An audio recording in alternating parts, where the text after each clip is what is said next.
deep state to create anarchy all over the world. Europe is already fallen. I have nothing against people. So people are people, but they are trained in their mind from childhood how they perceive the other person. That's what the training the human mind is not easy. Human, see, I can go on philosophy, but I will stop here to answer your question. What has Khalistan to do with Canada? Zero. There is no there is no reason to have so many MPs because they push them, they support them, they want that to happen. Otherwise, go to the website NAIC handle. NAIC is a great handle on Twitter. Go and look at it. That handle NAIC at NAIC. You will see in my handle. Why Pierre Poliver doesn't promote it? Why Trudeau never promoted it? They do not want right people to come in power. You saw how President Trump has won finally because people saw through it. They saw that he was being abused and people supported him, and God also protected him somehow. Otherwise, you could have been assassinated. That very shot would have gone in his head that went through his ears. So please understand what's going on. It is not going to be an easy fight. This will be a the times that are coming are very challenging within Canada and within other countries too, because deep state is totally hell. Otherwise, you tell me, what is the point? Canada doing the same thing which UK is doing, Canada is doing, Australia is doing. They have a plan. They have an agenda. United States has said you are rewarding terrorists by creating this state. Only the United States President Trump has said this. So where were they when October 7 happened? And now they are telling us if somebody comes to your house, you call the police and don't protect your daughter and his wife and kids. What are we telling criminals to start invading houses in Canada? That is what is the clear message of a police chief. So it is very complex why they are doing it. I don't understand it. Why deep state wants to do this? The answer only seems to be that they want only two classes in the world: elite and the slaves. So with this, I will land my plane, and Hana, you can take over. There are other speakers. We will listen to them. Thank you. Actually, I'd like to take a shot at that if I could. Absolutely, Vlad. Go ahead. You're First of listening, all, guys. Turning I Point Canada. We are. Hold on. host. I need to take care of one thing. I Okay. have something going on, so I will be back. Okay. Thank you. Okay. Thank you. Perfect. No problem. Vlad, hold on. Just would like to say and repeat again. You guys are listening. Turning Point Canada. Freedom of speech. Don't forget that. Jump in, Vlad. Let's go. first of all, I found that very enjoyable. It's like that was like some of the best observation I've heard for a while. The parts that I understood, not going to say I understood all of it. I would make I would make some changes though, but not to blame him because again he was working. How would I say this? He was working like top down rather than bottom up. He was looking at things from the outside and coming up with really good analysis based on what he saw. And so I don't fault anybody for seeing it differently, but I wouldn't say it's deep state. I'd say it's anti-state. And that actually will explain a lot about some of the questions that he raised. What the difference is deep state is just the bureaucracy which supports the machinery of a working state. We need a deep state. Deep state's good, right? Deep state are the people that just make sure the checks and balances and make sure everything's working according to, excuse me, according to what the what the let's say the parameters of the republic in which you live should work. Right? Deep state is desirable. What we're seeing here is that what's taken over is an anti-state. It is organizations and captured institutions of state that are deliberately working to destroy every aspect of the state. And your last guest actually drilled down on a bunch of stuff, but didn't get to the core. He said that they were trying to take down Indians and take down Hinduisms and take down, and on the surface, I guess if you weren't used to listening to that sort of thing, that might sound nuts. But the truth of the matter is, they're actually trying to do something more sinister than that. They're trying to destroy identity.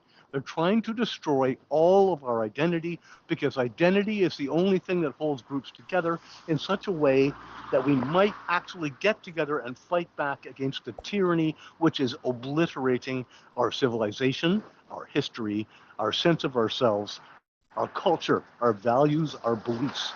Okay? So so he's right. They are trying to destroy, and it also explains like why he said they don't want maybe any Hindu MPs. I don't know if that's true or not, but what they do want is as much of the destructive forces as they can. And when he said that they were using Islam to do it, he's absolutely right. He's absolutely right. Islam is one of the prime, not the only tool, but is absolutely one of the most effective tools because it is a threat doctrine against everything else that is in the world. Every other system of human organization is anathema to Islam. Islam doesn't really have a philosophy, you know. There isn't much to it. If you read the Quran and the Hadiths, and you read the Sunnah, and you read Reliance of the Traveler, I forget what the Arabic name for that is, but if you read the canon of Islamic scripture, and you go online, you listen to what are called khutbahs. Khutbahs are the sermons given, especially on the Friday prayer sessions. It is pretty much just hatred and destruction, and how they have to hate the Christian and hate the Jew and the unbeliever, and that there's an obligation to take over everything for Islam, right? There's no end to that too. When Islam takes over a place, then the trick becomes to make it more and more increasingly Islamic, and eventually some places kind of wise up and get a dictator to put a limit on that. But at the end of the day, Islam is a destructive force, and it's being used for that. It's that's why I get annoyed with people when they start talking about hypocrisy of our leaders. Our leaders aren't hypocritical. Just you don't know what they're doing. What they're doing is importing lots and lots of Muslims and paying them to be anti-Semitic, then complaining about anti-Semitism. Why? Because what they want to do is you want to use Islamic chaos to implement more state controls. I think some people would call that the Hegelian dialectic. Thesis, counter-thesis, synthesis, or problem, reaction, solution, right? You create a problem, and then people people react to that problem, and then demand that the state supplies the solution it wanted in the first place, which is complete and total control of everything. I think that's close enough, I guess, but it's really not. That's not really quite it. That's a very thin version of it. Carney, for instance, before he ran, he actually said that things are going to get worse for Canada. In his book, Values, which is dialectically named, meaning, it's like Islam's a religion of peace and the vaccines are safe and effective, right? These are all spell casting. But anyway, in his book, Values, he said, Canadians are going to eat less meat. Well, guess what? The price of meat's gone through the roof. And it's not for free market reasons. If we had an honest economy, we had a real free market, well-regulated free market, meat would be cheap in Canada. We have tons of space and lots of cattle, great farmers and good farming, right? But the government's put its thumb on both sides of every scale in order to create. Now, your last guest again made a statement that thrilled me because so few people get that. Our governments are creating scarcity, and he's right. That's the only thing communist governments are good at, is the deliberate creation of scarcity. And one of the things I do, the odd time I ever talk to people, like this is one of them, but the rare time I talk to people, I beg them, please go to YouTube and look for a full and complete audio book of 1984. I mean, I would say go read the book, but nobody will do it, right? No one's got the attention span for that. But you can get the audio book and listen to it on your phone while you're walking, to work or walking the dog, and it's a fantastic way to spend the time walking. And they absolutely specifically say in 1984, Orwell explains that the purpose of the communist state is to create scarcity.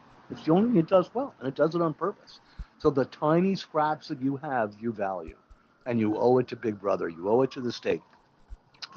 That rusty razor blade you have, and the shoelace you had to fix with glue. That's what the communist state does. So he's right. They are trying to create scarcity. And so look, what I'm saying may sound outrageous. I'm just going to give you a couple of proofs, and I'll let someone else talk, assuming I'm still here. I mean, it's so quiet that I'm wondering if I'm just sitting on the bench talking to myself. No, keep going. That's okay. good. Okay. It's really interesting, Vlad. Come on. So let's say a couple of examples. So our government's using a different system of thought called dialectics, and that would be a multi-hour conversation, but I'm just going to just use the word, and I'm going to skip stones over it for now, hoping that it kind of helps make the point a little bit. So you know that the government is deliberately bringing in millions upon millions of people from hot countries, okay? So I've talked to two experts. One is a PhD in biology, and one of them is a PhD in multi-PhD and a professor of what do you call it? Geology. And he's a professor at American University in geology. And his particular field of study is, I think, in fuels, gas and natural gas, liquid natural gas, and so on, right? What he told me was that each person that you transplant from a hot country like Africa, the Middle East, to a place like Canada, you multiply their carbon footprint by 10 times. I mean, carbon footprint alone is a stupid word, right? But if we're going to use the enemy language, let's use it. Let's have a look at it. So you take someone from Africa and you move them to Canada. Suddenly they need a heated place and they need a car and they need a cool, air-conditioned place in the summer and a heated place, 24/7 in the winter. And the lifestyle requires a great deal of energy. You raise their carbon footprint by 10 times moving them to Canada. Now, this isn't a secret. Anybody could just think about it for 5 seconds and realize it's true, right? But it's obviously known by the government. They don't deny it, but they certainly don't talk about it.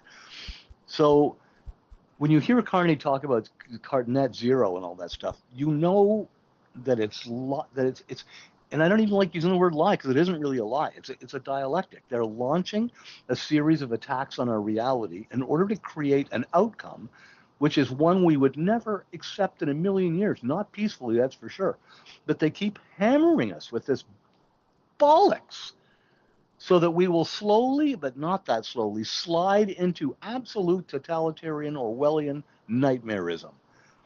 And they're destroying our culture and our cohesiveness by mass immigration of people who hate us with no expectations that they'll integrate. They're absolutely making our religion, I mean the state religion of Canada was Christianity, right? I'm not saying that it excluded other religions, it did not. But it was based on Christian principles. And those Christian principles are being made illegal. You get this guy, I went and saw him, that Christian rock guy. I didn't like the music personally, but I went and saw him just because I wanted to see what all the fuss was about.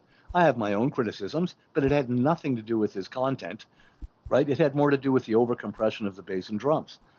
But he was banned from every venue all the way across Canada. He had to go play in farmers' fields and stuff like that. That's insane. But there's Muslims who preach death to whole communities, death to Canada, death to the Jews, death to Israel. They're on the streets every single day. Their Quran is pure hate speech according to Canadian law. But it's actually a crime to burn the Quran, even if you own it, which, by the way, itself is an attack on private property, right? Because once you say that it's a hate crime to go buy a Quran and then to burn it, and it's a hate crime, well, wait, this is my book. If I can't, why can't I burn my book? What difference does it make what it says? Which brings me to actually one of the real distinctions I like between Christianity and Islam. The Quran is a fetish with Muslims, right? They don't really, some of them memorize it, but they don't really read it, if you know what I mean. Christians, they love the Bible. They will read through it and they'll dog-ear it and they'll highlight it and they'll put bookmarks in. And you look at a religious Christian, you look at it, you flip through his Bible and it is beautifully underlined and marked with pencils and pens and highlighters. And you just know he loves that book. It's not the book he loves. It's the ideas in it. It's the things it says that he loves. But if you damage a Quran, the Muslims will kill you. Why? Because it's not really about the ideas. It's a fetish. It's a symbol of supremacy. And if you burn that book, you're challenging symbols of Islamic supremacy. And they will frickin' kill you for that.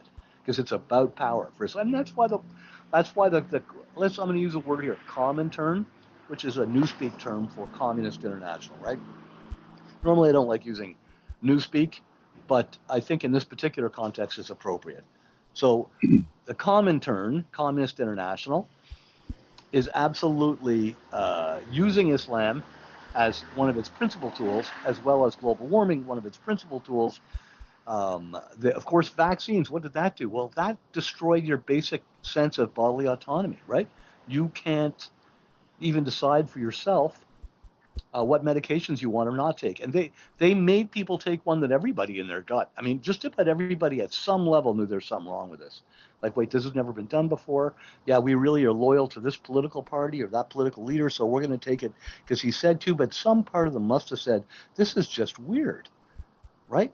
So they'd removed from us our right to ourselves with the vaccines. They've removed from us our right of our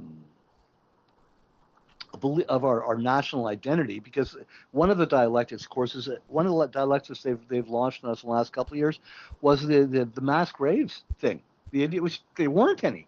They're still pushing that narrative like it was true, but they dug it up and everything, and they've looked with the X-rays and the X-band radar and stuff, and they never found any graves. They found some rocks, but they're still pushing policy based on the fiction of the residential schools. And when I say fiction, it's much worse than just that there weren't a lot of dead Amerindian children there. It's that that residential schools were actually progressive for the day.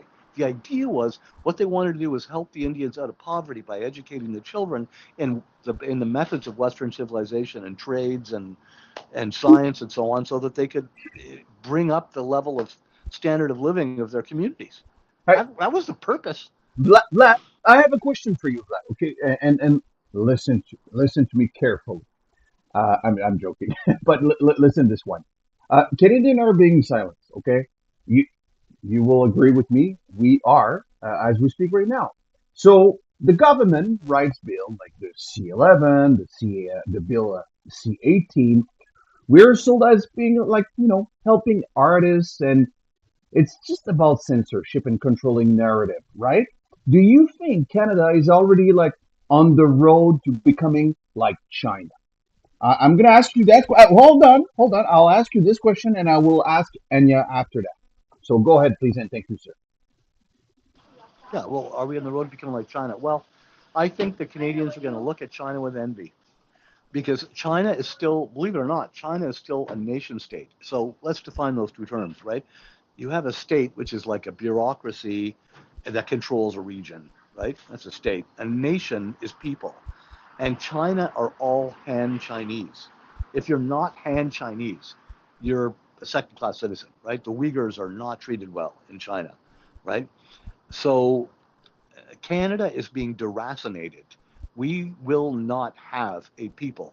We almost already don't. See, what the first of all, what they did to us, one of the things they did to us years ago, Trudeau Sr., the communist, was multiculturalism. And that's an oxymoron. It's an oxymoron, people like to say, right? Why is it an oxymoron? Because culture is a defining set of rules about how you treat each other, how you view each other, and how you live. And laws are based on culture. For instance, you and I both believe theft is wrong and rape is wrong, right? But other cultures don't. And you can't have cultures that don't think that feel different ways about those two activities living in the same place. You can't have it. Multiculturalism was one of the first destructive dialectics launched on Canada. And you can see the effects now. Crime is only being persecuted against certain groups, namely legacy Canadians. Is that answering your question? I don't know. I mean, because the question's bigger than you asked. I I know. think we'll look at China with envy. I whoa, say that again. I think we'll look at China with envy. I think we will be so much more destroyed and torn down than Envy. China is. Yeah, because they're, like I say, they're still a nation state. They still have a people. Okay, I got you. Like loud and clear.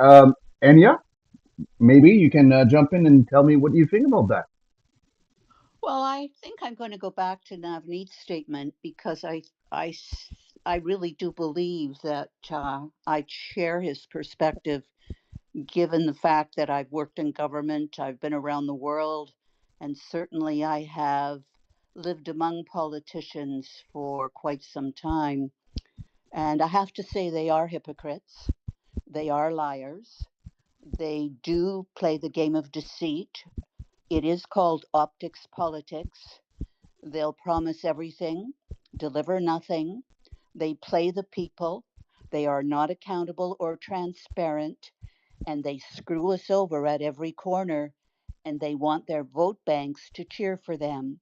Like the millions of foreign international students, the immigrants who come here, the subsidies they get, the freebies they get.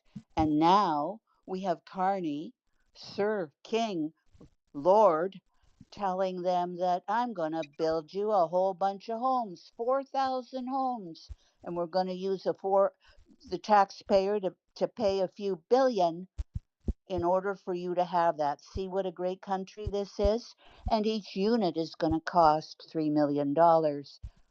Salute. Carney is not a leader. He is, as far as I'm concerned, appointed by the deep state. And the deep state does exist.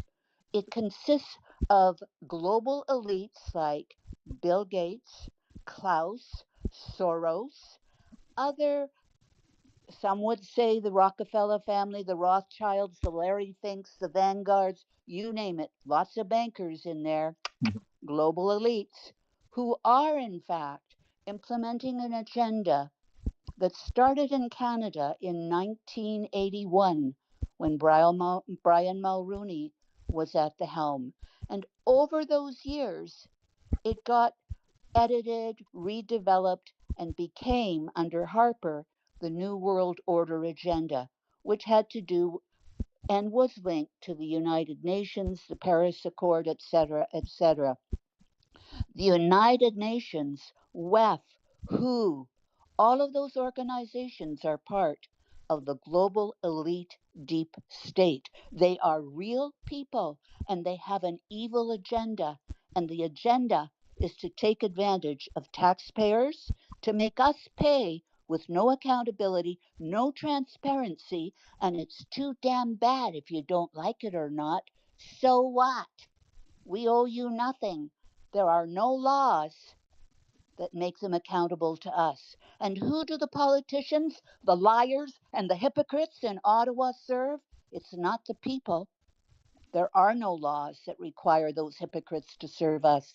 None. This is not a constitutional republic. It is not we the people, government by the people, for the people. It's you're going to pay for us to implement our agenda. And I feel, as a Canadian, I was outraged today that the likes of someone like Mark Carney, who identifies as a European, whose wife comes from Britain, no less, who would make an announcement that Canada supports the Palestinians forming a state, their own state in Gaza. You know, I have one thing to say to Mark Carney, and it's Elon and his wonderful little mem. I'm not going to say it here, but it starts with a G and the last word starts with a Y, and in the middle there's an F word. Because he does not represent Canada.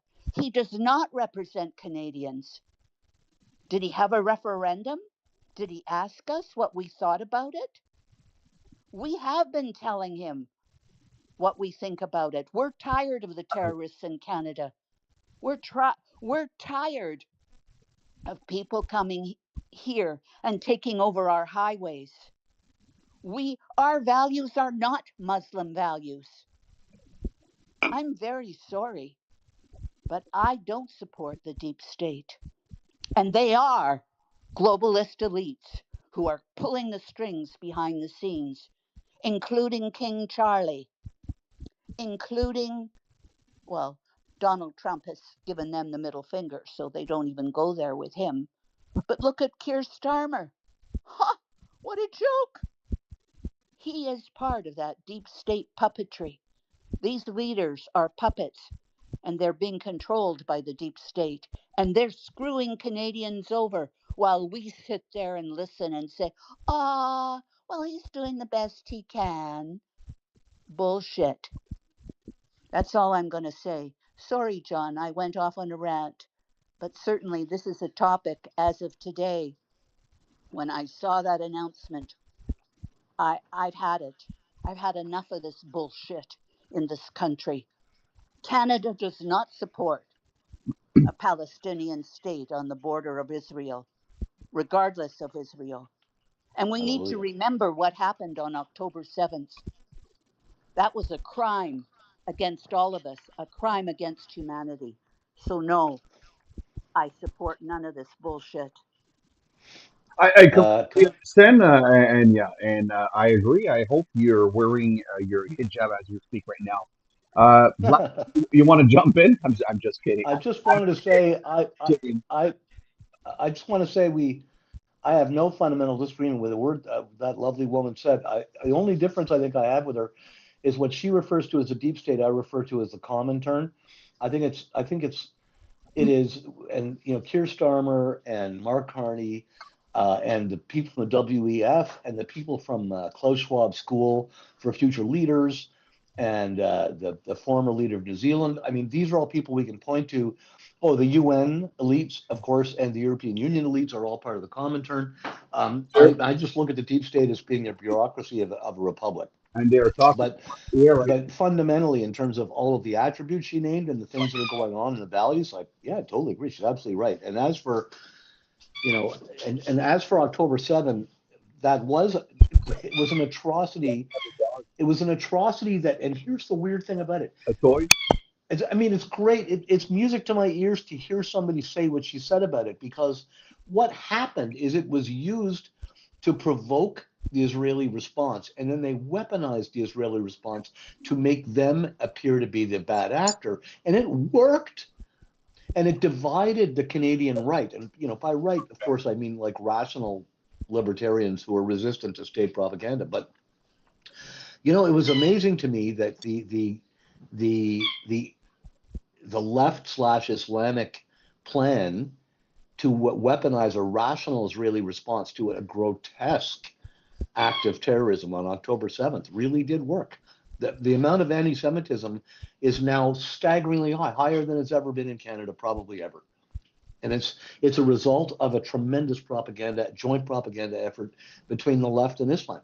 So it was really music to my ears to hear her say that, somebody who's truly resistant to that astonishing propaganda at the level that we saw for the vaccines. Anyway, that's all. Just wanted to say that. Thank you, man. Okay, thank you, Vlad. Like every opinion here, it's Turning Point Canada, freedom of speech, and I am not gonna. Obviously, if we fall into like some crazy stuff, logically. Navneet, you have your hand. You did raise your hand. Come on, jump in, my friend. Let's go. Yeah, I few minutes I was away. Something had come up that needed my attention, but I am hearing for last few minutes now. See, whatever ranting and whatever helplessness we express in different spaces, we have to understand to the depth of the problems, and that is centralized system that has been thrusted upon humanity since 1776. Please understand that. It's my opinion, but you can differ, you can have your view, and that is the beauty when we say debate should be allowed. As long as you are not doing physical violence, let's debate. Anybody can come and debate with me. I have no problem. Anybody, like Charlie Kirk used to debate. He was assassinated. Point I'm making is this: humanity, human is one race, by the way. Humanity is one race. Whether you are born here, there, black, brown, white, Canada, US, India, Europe, doesn't matter where you are, Middle East. Decentralized power structure system has been totally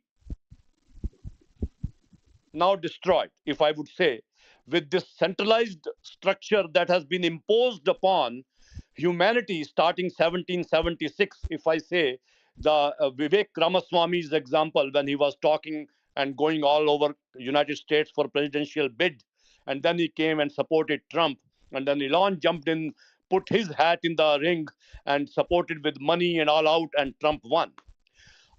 I am saying all these spaces that we run, or this particular uh, uh, I would say a project that John has taken up, and we are part and parcel starting from beginning. Turning Point Canada could be a political party which can take masses system is doing the damage because they're all the same, no matter which party you vote. That's why American party Navdeep, Elon Musk launched. No, Deep, hold on. hold I'm on, just hold cornering. on, Navdeep, hold Yeah. on. Okay. Let me Okay. tell you Okay. something, okay? It Yeah. will. Let me put a I thought just, across what I'm trying to hold say. on, buddy, hold on. Okay. Let me Go. just Go say ahead. something, okay? Yeah. Yeah. Turning Point Canada, like you just said, the party, politics party, will happen. And that's all I'm going to say. Go ahead. Okay, it's okay. See, that's organic growth takes time. See, organic growth takes its own time. What deep state does, whether you define as a deep state or you say no, they are individual people behind the curtain, as the last speaker was saying, it doesn't matter. Point I'm making is this: if we do not have the resources, we cannot make it happen because it's very important, and resources are what they are snatching away from us. They are using our taxpayer dollar and funding the war in Ukraine. So NGOs is a eh, we just learned Dodge USA, and I always said Dodge Canada is needed, Dodge India is needed. Department of Government Efficiency that Elon and Vivek was launching, and then Vivek was thrown out, and Vivek is a different person now. He doesn't speak that openly anymore. Mm. He's just focused with his governor election in Ohio. Point I'm making is this: decentralized power system, it proves the very important phrase of Shakespeare: power corrupts, absolute power corrupts absolutely. So decentralized system, this MLA, MP, the freedom of speech. See, the moment John, you launch a party, or we are maybe 11 people together, come together, launch a party, do a banking account, get some funding, we will come with our own constitution. Okay, you cannot speak, Nav cannot speak because now we are turning point board of directors or executives. We have to make sure what we speak is right and nobody gets offended. That is the centralized power structure lacuna. That is, see, when you have decentralized power structure, and I'll tell you something very powerful, where I raised my hand, and I think you guys know about it. Libraries were burnt after abduction of the people of that country. And then they decided how to divide and conquer it. And British came, reap as you sow. You reap as you sow. So now what is happening, unless we have a decentralized powers, get ready, this is coming to that level. And that's what is called, because everybody needs to awaken.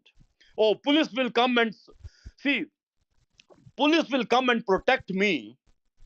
We are living in a civilized society where nobody will kill anybody. And that's how for millions of years civilizations have lived. But there have been fights also, like kings fought, Ottoman Empire. You can study what happened then, how the Christianity and Islam had the huge wars have happened, and they will still happen. But our problem right now is we have to focus on our current problem. Current problem is in Canada, they will bring the same uh, freedom of speech will be curtailed like it is being done in UK. That is our immediate problem. Then they are taking our taxes away. They are putting six, seven, $8,000 property tax to the houses. You tell me, a retired man, 60 years, 65-year-old, NGOs are funded by government, and Dodge US has exposed everything, and Elon has been thrown out or whatever. He went on his own. But now today we saw in that Charlie Kirk's um, they were sitting together. It was a music to to to our ear when I was listening to some other stuff. Very nice. At least they were sitting together. So it's very important that people come together. And CFF was there. I mean, we can raise our hands. People speak longer. It only shows their character. There is a very famous phrase I speak sometime, but I won't take the time here to speak that because that's in another language. Point is this: Unless we create these small pockets of decentralized power structure, we will not survive. Deep state, whatever you want to name it, is very powerful. They can freeze your accounts. That's what they are doing now. With digital ID system, I just heard Vietnam, they closed 86 million accounts of people because they did not have digital ID. First they give you free, then they British served free tea in India during their colonization time. They will bring tea and they will give tea free to Indians. That's what they did in long time. We call Indians native Indians because they thought they came on Columbus came on the land of India. We all know those stories. But point is this: can we protect Canadian sovereignty? And with this sovereignty, I want to say one more thing, and I'll land my plane. Each individual is a sovereign nation in itself. Please understand this. And this is not my sentence. I met a 124-year-old guy in Alaska. 124-year-old guy, a native Canadian, you can say, native Indians. And I was on a cruise long time back. It is before the COVID hit. And this guy spoke this line: each individual is a sovereign nation. By COVID, they did that destruction to the body. Somebody was talking right now before me. So when we talk about this classified information and national security, where is the individual security that is being compromised in the name of for the people, by the people, in the name of voting every 4 years, this government, that government? So the fight is big, but I think Charlie Kirk's assassination has ignited people so much that people are waking up, and surely, but slowly, these things will happen. We need to do something, that is create some decentralized power structure.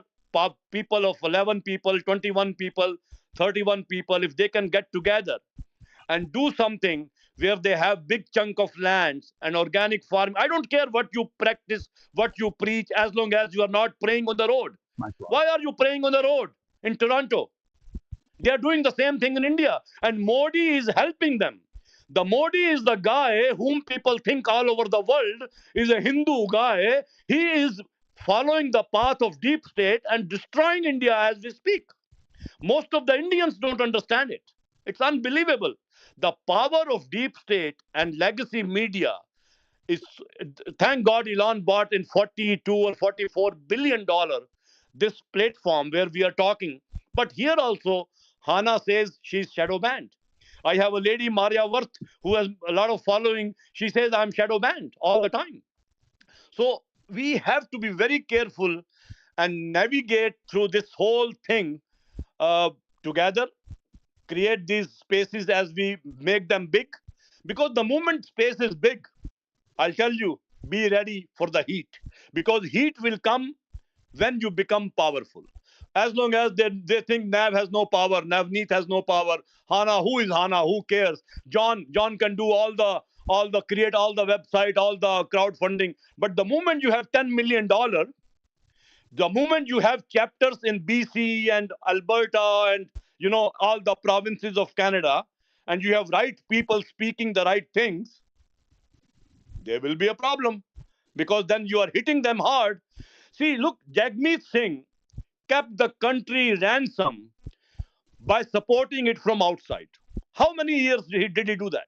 Or we can say he wanted a pension or whatever. I never voted even once liberal. No, never even once. Never voted even the first election when Trudeau was. People say, oh, Trudeau is very very smart guy, very nice person, very handsome guy. Even then, I had not voted him. And I saw through Modi in 2015 when he came to Toronto and was going from Toronto to Vancouver with Harper. Prime Minister Harper was Canadian Prime Minister at that time. I saw through Modi at that time. But Modi has still won 3 elections. But in last election, he lost. His numbers came down. Morally, if Modi had any morality, he should have resigned. But he will not. See, these people are crooked and evil. That is what the crux of the matter is. They talk good, They want to look good, but they do evil. Pierre Poliver lost the election because of his own blunders and mistakes, because he did not take a stand. If he took a stand, he would have won hands down. I still voted for his candidate in my town because I knew her personally, but she still can't do anything because your hands are tight. And the same thing will happen with us. The moment we grow big, we have to curtail. So we have to be very careful how we navigate this movement. You need the right people, bright and right people who have no agenda, who are fearless, who cannot be bought out by anybody like Charlie Kirk and like Trump and like Elon Musk. We don't have that kind of money, but money will follow. If you are doing the right thing, money will follow. It's very, very, very fundamental. But it's a very long way, long shot. We will do what we can. Thank you, John, for hosting it. No, And very nice, very nice. thank you very much. And I would request you one more thing. Why don't you give mic to Manjeet? Manjeet is very scholarly person. He's in the listening panel. Bring him on board. I asked him a question yesterday. Would you like to be the part of the turning point movement that is taking shape in Canada? Let's see Absolutely. what he has to say. Yeah, Manjeet.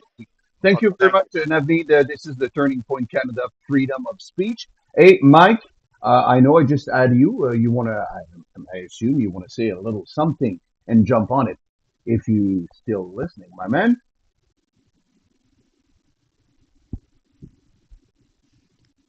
Thank you. Yes, Thank you. I'm here. Sorry, Manjeet, if I just call your name and you are not ready, but that's okay. Manjeet, if you want to take mic, please do take. Otherwise, it's okay. Thank you so much. No, Thank you. I was talking to Mike. Mike, go ahead, please, and thank you. I'm pretty sure you want to jump in. You can hear me loud, 5 by 5, loud and clear. Sure can you hear me okay? Absolutely, my friend. Go ahead, Thank you. sir. The floor, Um, the floor is all yours. Thank you very much. I'm actually an acquaintance of Ace, and the reason that I'm listening and observing and interjecting, I guess, is because I'm a old friend of hers, and we've been sort of surveying the cultural scene for quite some time. I really understand Navneet's position here before what he was just saying, that this is a situation that has to take place from the ground roots level. It has to be a decentralized, well, not even an authority, just a decentralized community, basically. And it has to start small and it has to be under the radar. And I believe that for such a community as multicultural as this little small panel that we're looking at here right now is, I mean, and there must be multiple nationalities in here. I'm a French native Canadian, those native Indians that we were just talking about a moment ago. As I'm sure you are. John, is it? Yes, I am. Cree from Uh, my dad's side. yeah, from mine, it's my mother's side. French Acadian, native. In any case, it's different confederations in Canada. Um, I just, as I listen, and believe me, there's not a lot that was just said that I have to disagree with. I belong to, and I'm sure, John, you can agree that different language groups, especially among the Algonquin people in Canada, are the most um, threatened minority groups in the country. For example, in the Mi'kmaq Band, about 39 kilometers north of me right now, there are only 49 native speakers left in the world that speak that dialect. That's good. I understand that this sort of problem, and I'm not going to micromise anything. I'm just sort of getting like a macro view. What I mean by this is that there are communities that have been begging for redemption and for salvation for a century now here in Canada. And I'm not trying to make it an us and them thing, because I just want to make this clear for most of our Canadian people here. We've heard a lot when we were children. I'm about 50. We hear about these, the treaty people have the treaty people. And I understand a lot of Native people believe that they are the treaty people, and they are. But it's also the settlers, it's also the whites, because the treaty is a contract. And two people sat at a table and decided that they weren't going to kill each other anymore. They're all treaty people.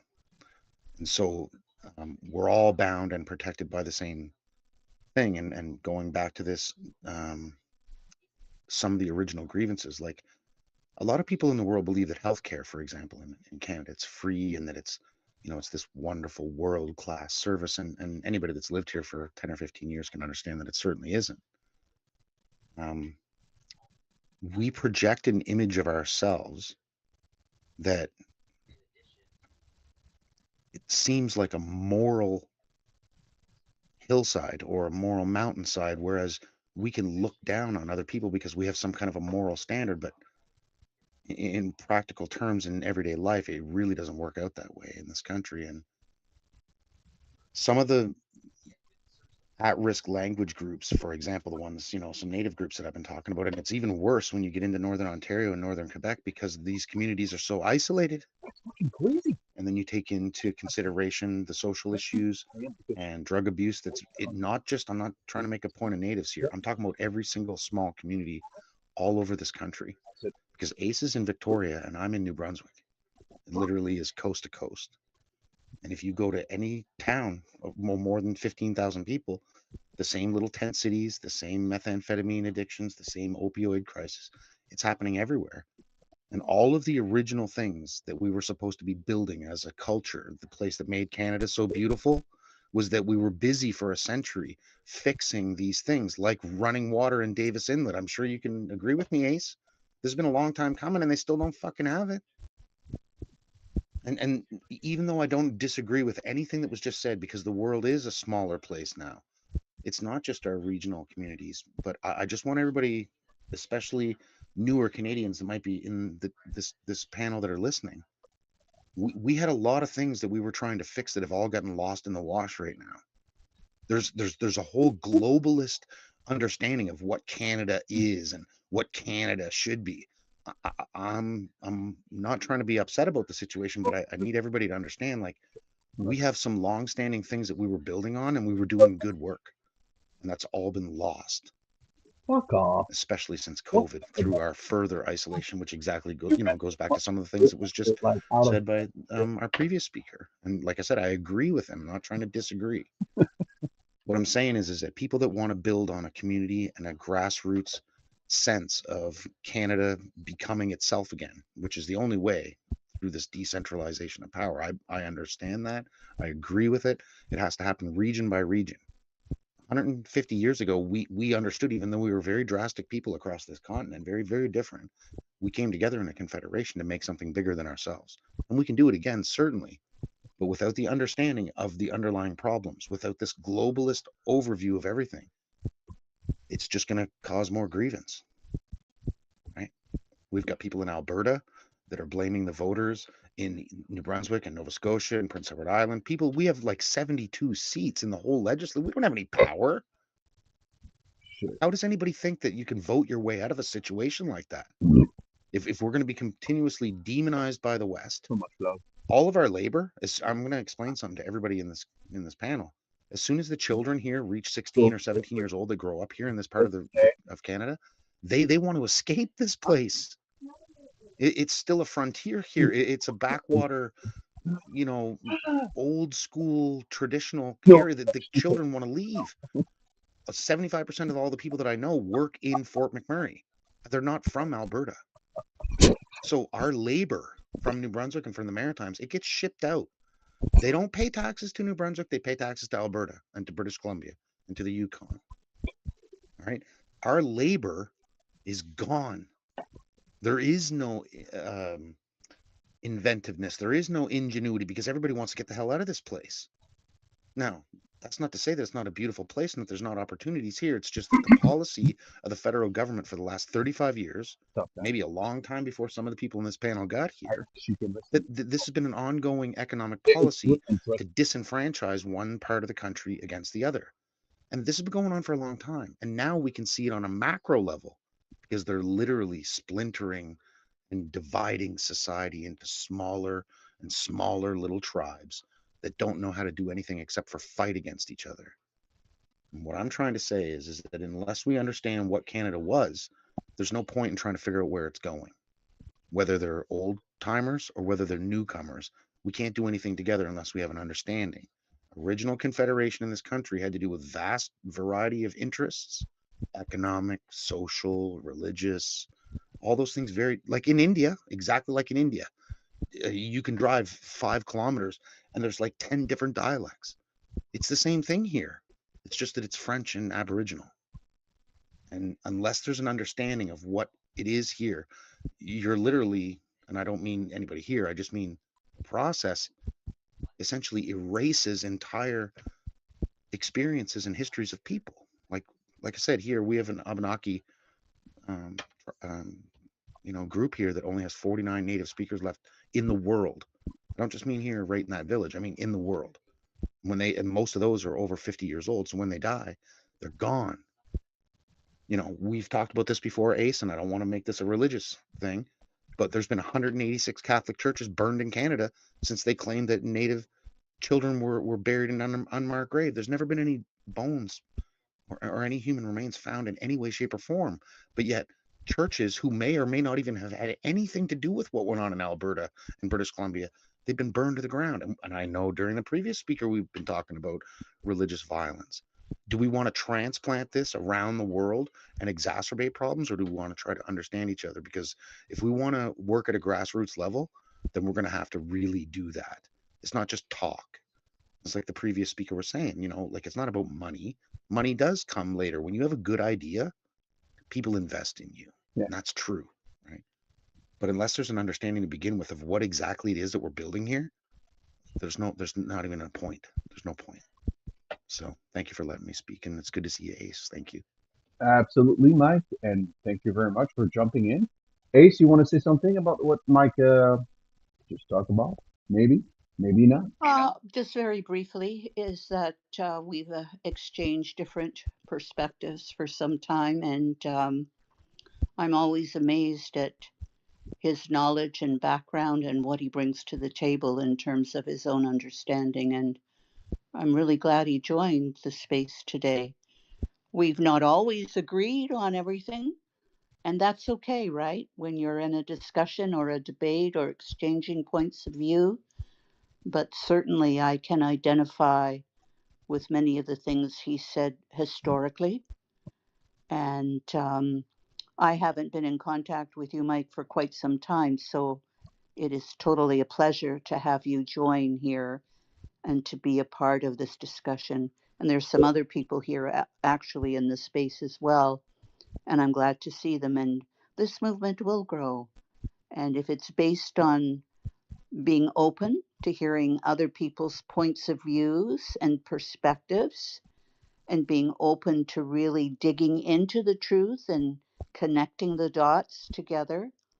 That's certainly when I've had that heated exchange sometimes with people in a debate. When I go back and reflect and do my own digging, I see, holy cow, they were right. Absolutely.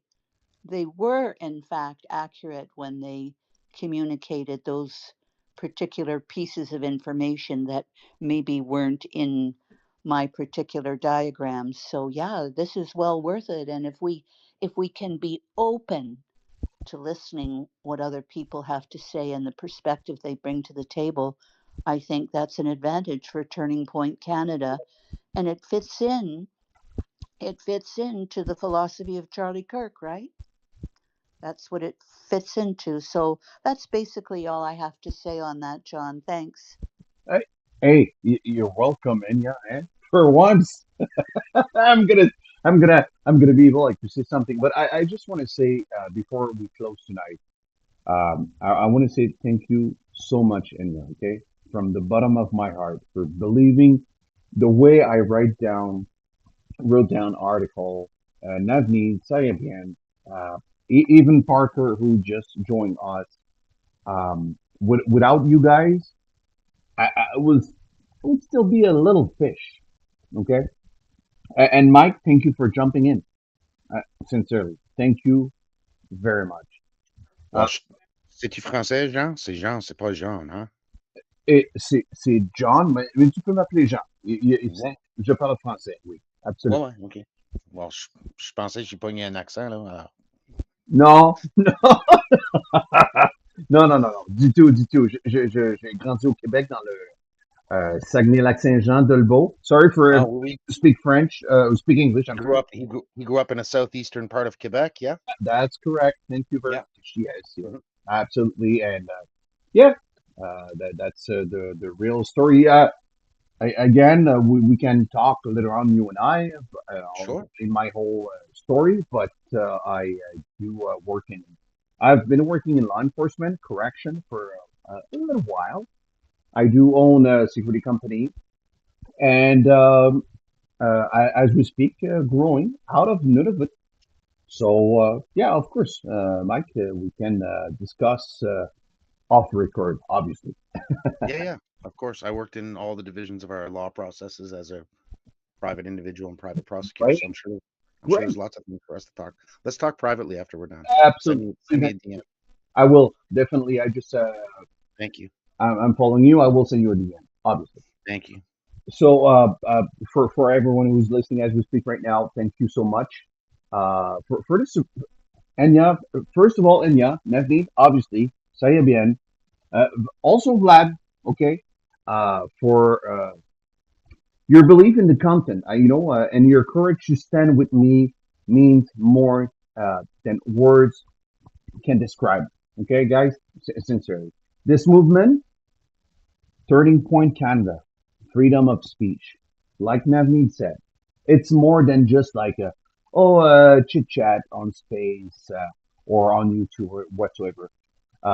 Again, thank you to Jim who give me that website domain name. I'm sorry, excuse my French. Domain name, okay? tpcan.ca.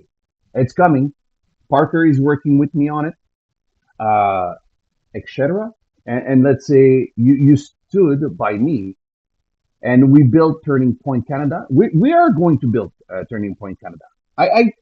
Honest to God, Navneet, I would be so happy to see one day, maybe not tomorrow, obviously, but hey, to see Turning Point Canada to become a political party. Wow. Oh my. I'm gonna have tears from the bottom of my heart if this happens. I'm ready to invest. I'm ready to invest. I'm investing my time, money, even Parker. Hey, Parker, what's up? How are you doing, buddy? Hey, John.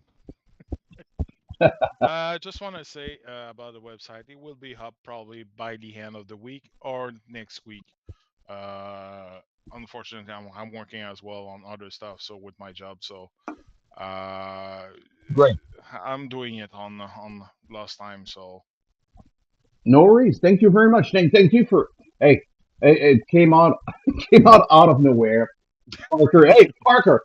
Okay, get me this, get me that, and I'm like, okay. yeah, basically.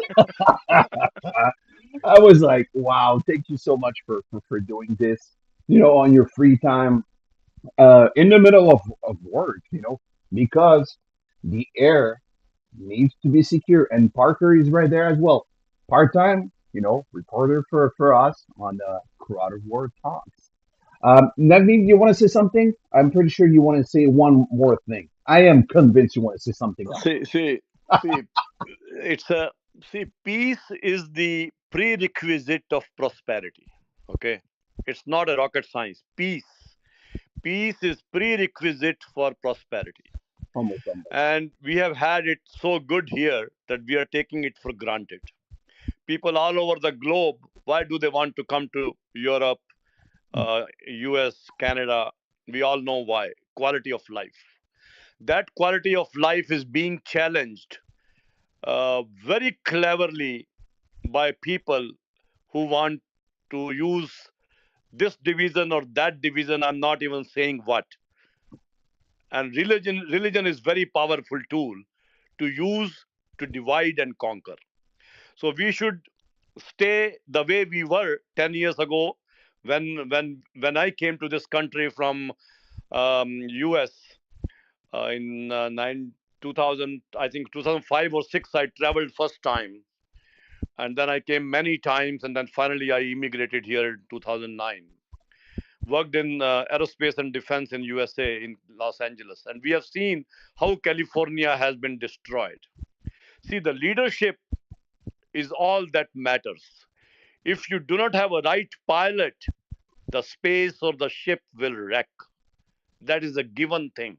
The family is institution is the same. So we are doing something unique. I think it came out of nowhere. and Parker is helping with the website. That's great to know. And we got the domain name by from somebody who registered it long time ago. So something is happening, and things happen for a reason. Nothing happens in the vacuum. And good people are always more in number. Please remember that. It's a 80-20, 80-10-10 rule. Most people want to follow. And 10% people, those who are ruling, are evil. They are clever. Very cleverly, they have controlled the whole system. And it's not done in 1 year, 2 year, or even a decade. For centuries, this has been done. So hopefully, we will have some helplessness goes away if you do something. Action is very important. Pessimism will kill you. So we get that in our blood. We never get pessimism. Never can touch us. Manjeet can know it because Manjeet comes from the same part of India where I come from. So we will do our best. Canadians deserve free speech. Canadians deserve criminal free communities, crime free communities.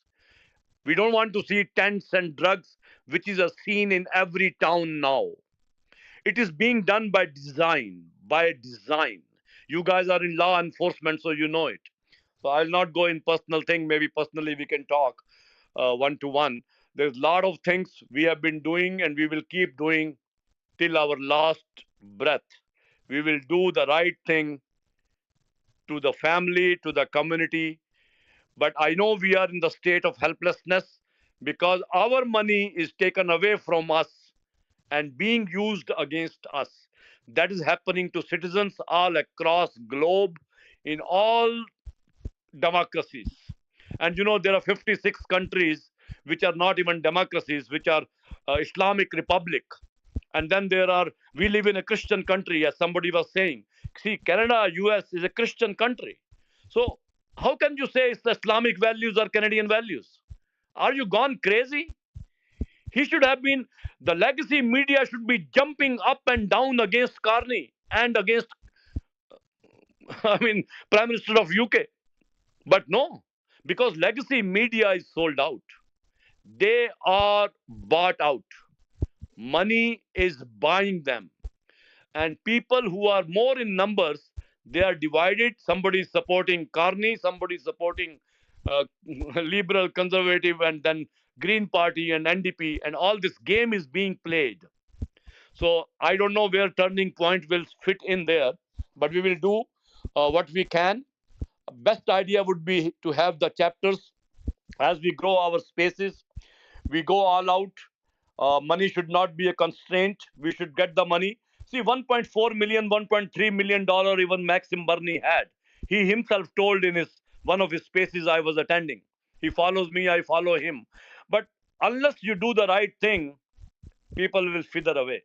We have no agenda other than Canadian citizens' betterment. Each individual is a sovereign nation itself. Why you are making it mandatory? Digital. See, there is a country in somewhere where they have made cashless society and society was totally destroyed because the very last hope of yours will be gone away the moment they are controlling you with digital ID. See, this is just a sham when they say it's for classified information. Classified information. This is I know all about it because my people, my family, my friends, they have been in armed forces and law forces. We know all about it. How this game is being played. This is a game being played against very citizens. So peace is the prerequisite of prosperity, and that's what they are hell bent upon destroying in the communities. And drugs, alcohol, all these body counts, new philosophy of body counts, gender. There are only two genders, male and female. I mean, there can be all kinds of exceptions, can never be made rules. That is the fundamental rule of software coding. Exceptions can never be made rules. So they are making deliberately destroying the society and communities. And this step of recognizing Palestine as a state is one step in that direction alone. And that's what they have done in 1947. They created a country out of country. That's what they did. But that's another long story. And then they are more interested in creating a Khalistan. That is why Australia, UK, where they support this movement of Khalistan. That's why you have so many MPs in Canada from Sikh lineage. I mean, because I was talking this to Hana the other day, 2 years ago, I think we were talking about it, when the elections were taking place here, how they want those people in power who are against India. That's what they want. They don't want people, and when I speak against Modi, they will say they will club me with Khalistani. If I'm speaking against Modi, they cannot think open with an open mind. I am not a Khalistani guy, but I'm still against Modi because Modi is playing in the hands of that deep state. He's not helping India. People think he's India, but people may differ. They may have different opinions. We had a space in the morning, very powerful space, Indian time, where somebody else was hosting, who I met only in the Twitter jungle. So there's a lot of people are speaking out. People will speak up surely and slowly. These movements will take shape, but time is running out. I'm afraid I have to say that in the last closing. Time is running out. We do not have time at our hand.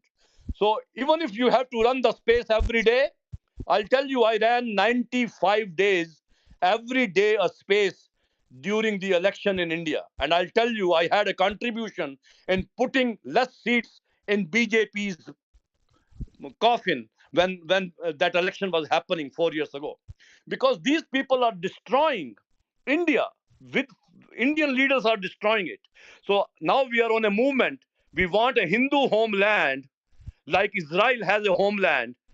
That's what we are working on. We will put a UN petition. I'm a Canadian citizen, but we have to do what is right for our homeland. Like you saw the spaces when Iran was being attacked, there were some spaces being run. There was a lady from Toronto. She was running a beautiful space, amazing space she was running. Why did she fled from Iran? Why people fled from uh, then why are you bringing the same Islamic values to these countries? Why do you want to pray on the road in this country? But nobody, people in power are not questioning that. That is the challenge we have. And the challenge is huge. Look at the Dearborn city in America, in Texas, Dearborn city in the United States. I mean, look at the handle of Amy. She's under attack. She's openly saying, if something happens to me, it is because of these people who are hell bent upon destroying America. So please don't underestimate the power of deep state.